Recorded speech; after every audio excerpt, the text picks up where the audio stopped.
네, 5학년 2학기 1단원 수의 범위와 어림하기입니다.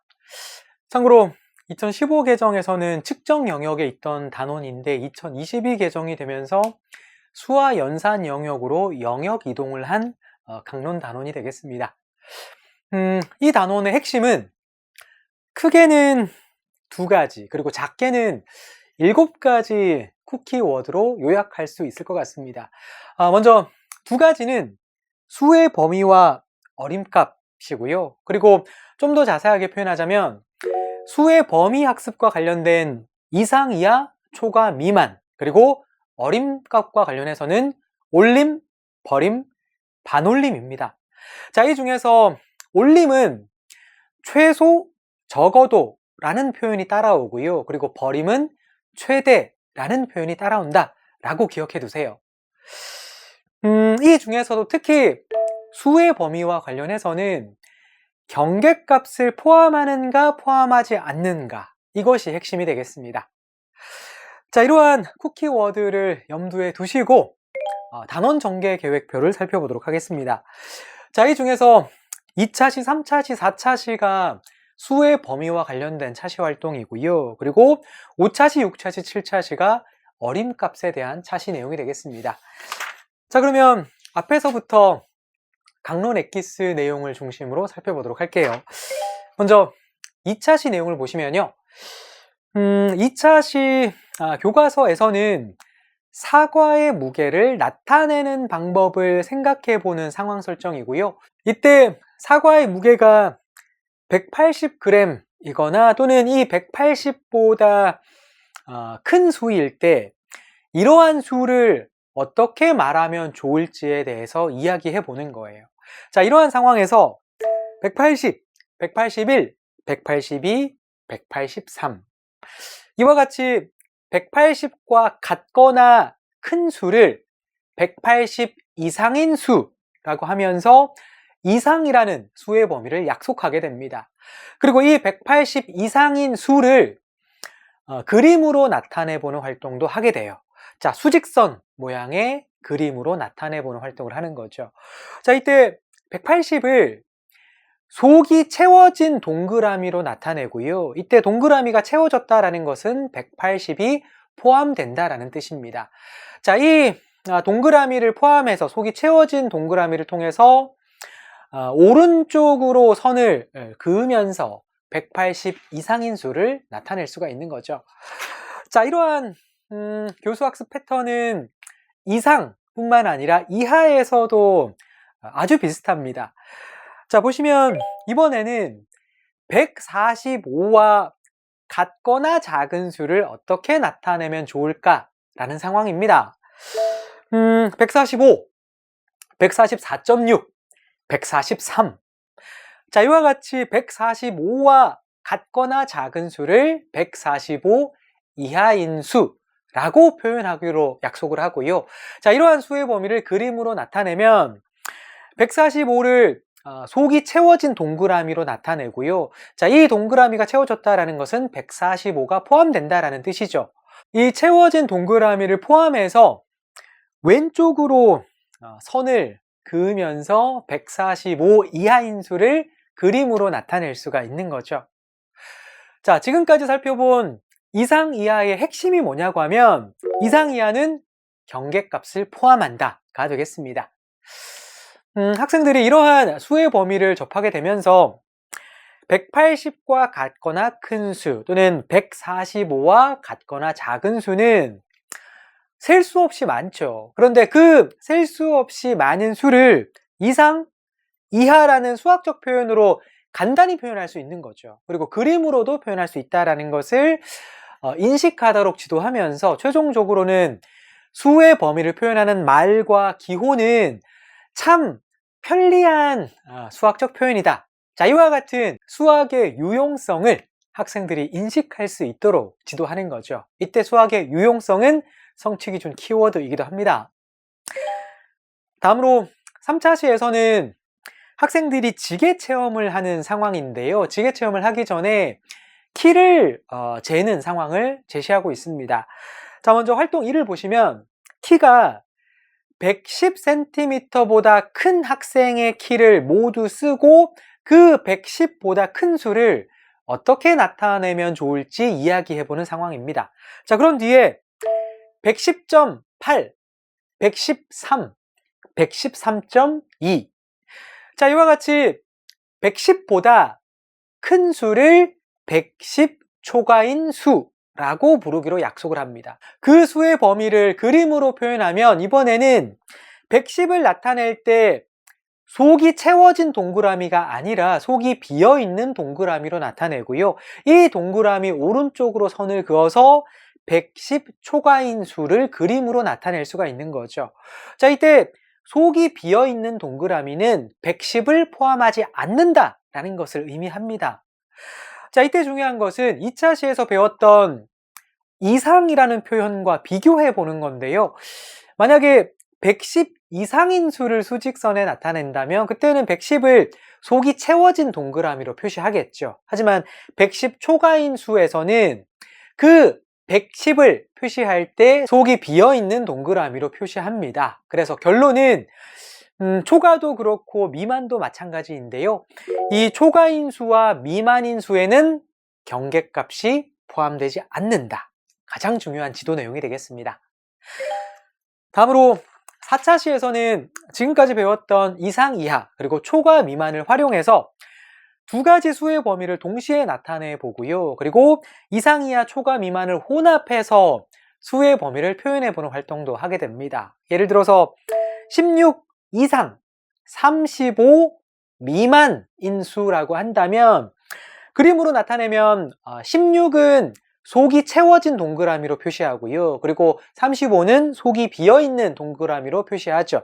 그리고 그 사이에 선을 그어서 16 이상, 35 미만인 수를 나타낼 수가 있겠죠. 자, 여기 4차시까지가 수의 범위와 관련된 차시 활동이었고요. 다음으로 5차시부터는 어림값을 구하는 방법에 대해서 알아보게 됩니다.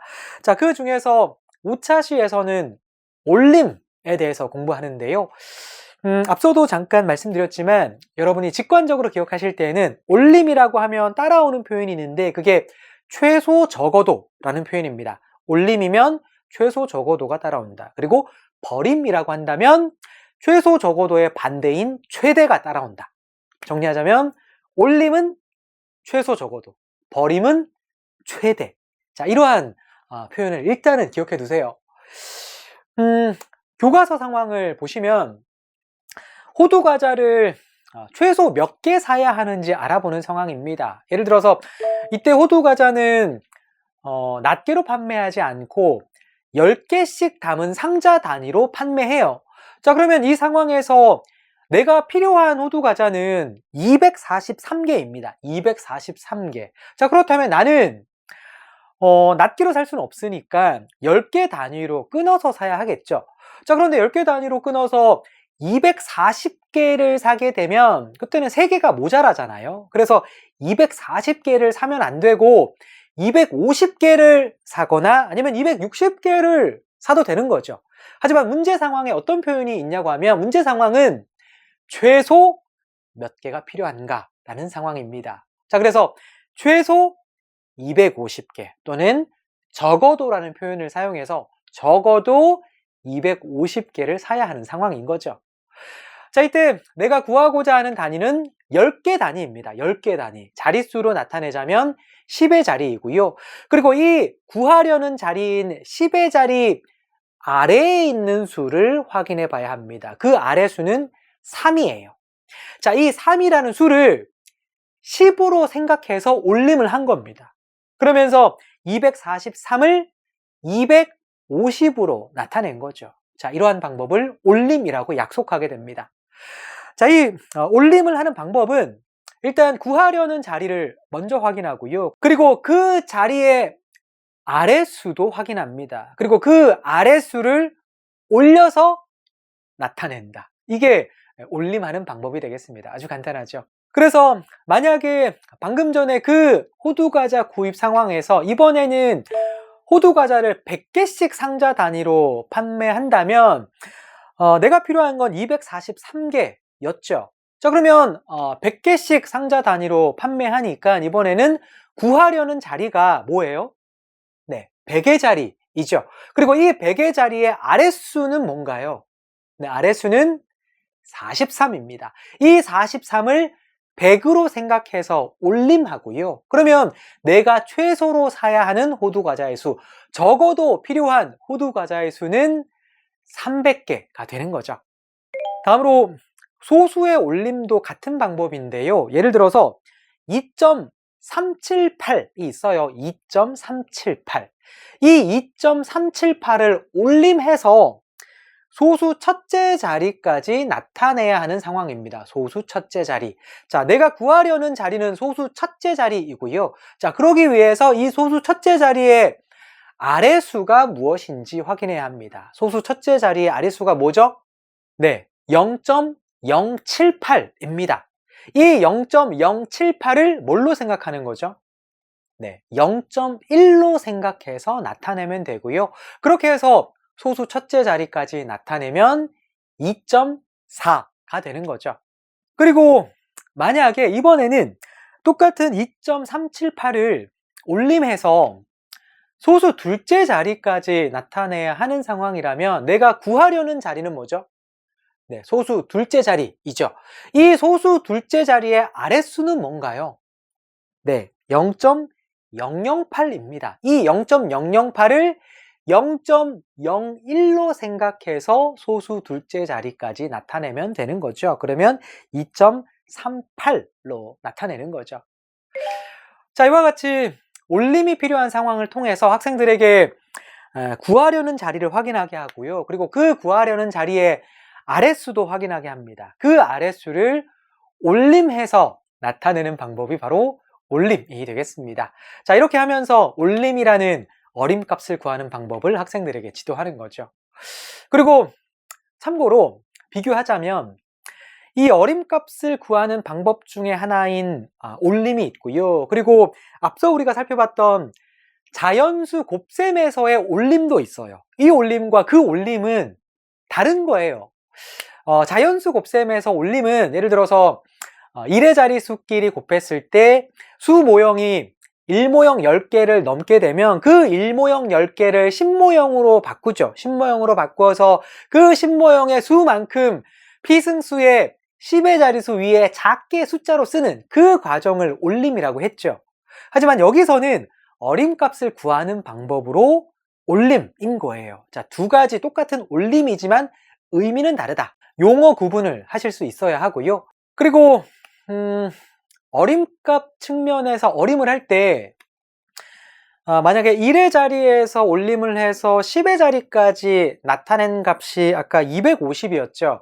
이 250은 최소 단위가 10묶음일 때 1의 자리를 올림해서 1의 자리를 0이라고 쓰고 10의 자리까지 나타낸 값이 250이었죠. 자, 그렇기 때문에 이 각 숫자들의 의미를 생각해 보면요. 숫자 2와 5는 의미가 있는 숫자입니다. 하지만 끝에 있는 0은 의미가 없는 숫자예요. 왜냐하면 최소 단위가 10개씩 묶음이라고 했죠. 그렇기 때문에 이 10묶음 1개이면 10이고요. 10묶음 2개이면 20입니다. 자, 이러한 상황에서는 1의 자리를 표현할 수가 없어요. 자, 이때 1의 자리수 0은 그냥 따라오는 수이기 때문에 의미가 없는 숫자라고 표현하는 거예요. 반면에 의미 있는 숫자는 2와 5였죠.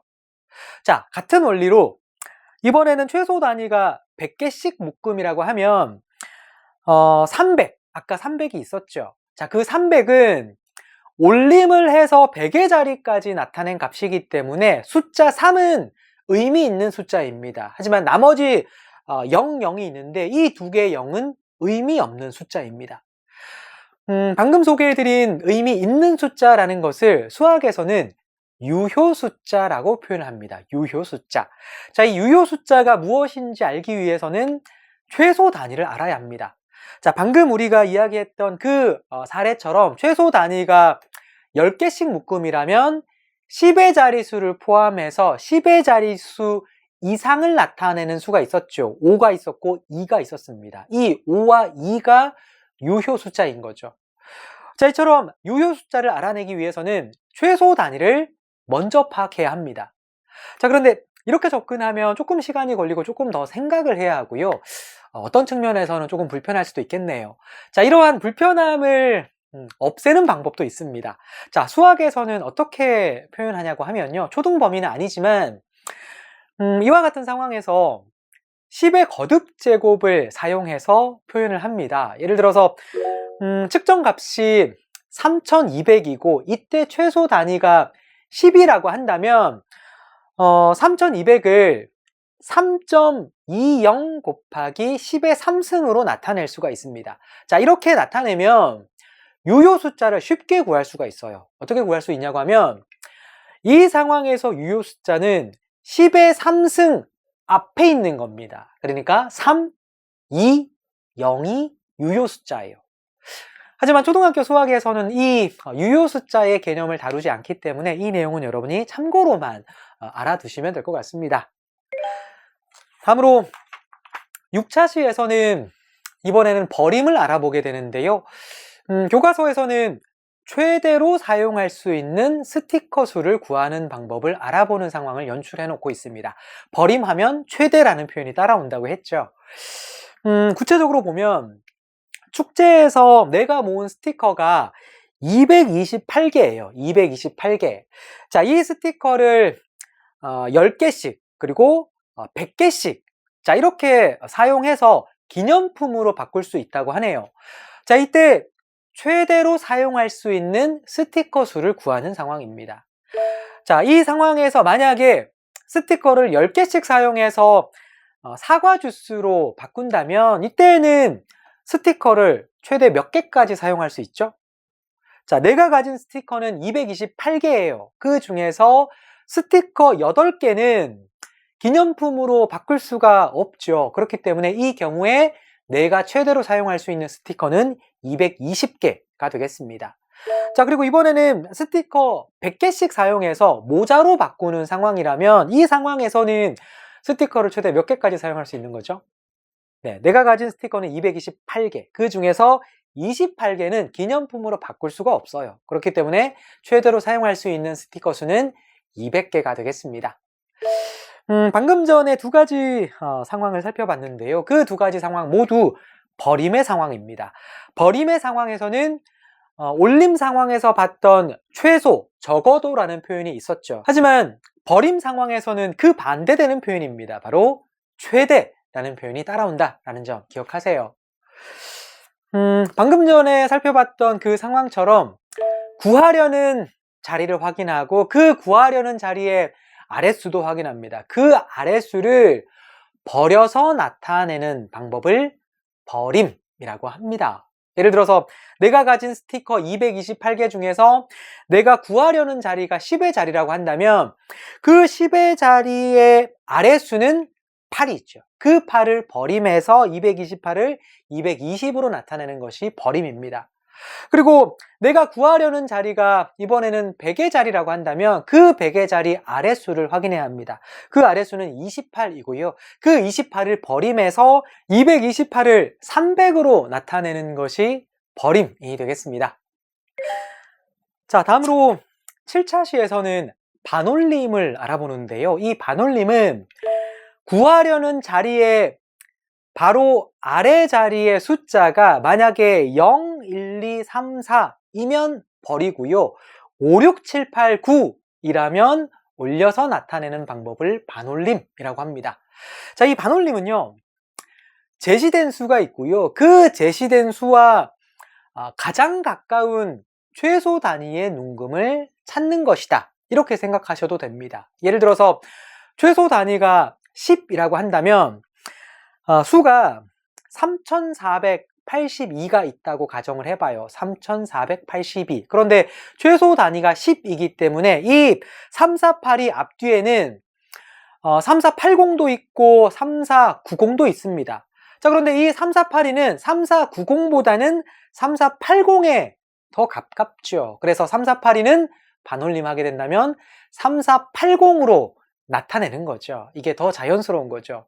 자, 그런데 반올림을 하기 위해서 생각해보는 숫자, 논의하는 숫자 중에서 5가 있죠. 자, 이 5를 생각해 보면요. 5가 있고 0이 있고 10이 있어요. 자, 이 5를 반올림하면 10이 되죠. 자, 5는 10에 가깝다라는 뜻인 거잖아요. 자, 그런데 5는 0과 10 딱 가운데 있는 수 아닌가요? 왜 10에 더 가까운 거죠? 네, 왜냐하면 지금 현재 우리가 논의하는 수가 10 미만의 1의 자리수이기 때문입니다. 그래서 여기 수직선을 보시면 1의 자리수 0은 그 동그라미가 속이 채워진 동그라미이고요. 그리고 10은 1의 자리수가 아니기 때문에 속이 채워진 동그라미가 아니에요. 속이 비어있는 동그라미입니다.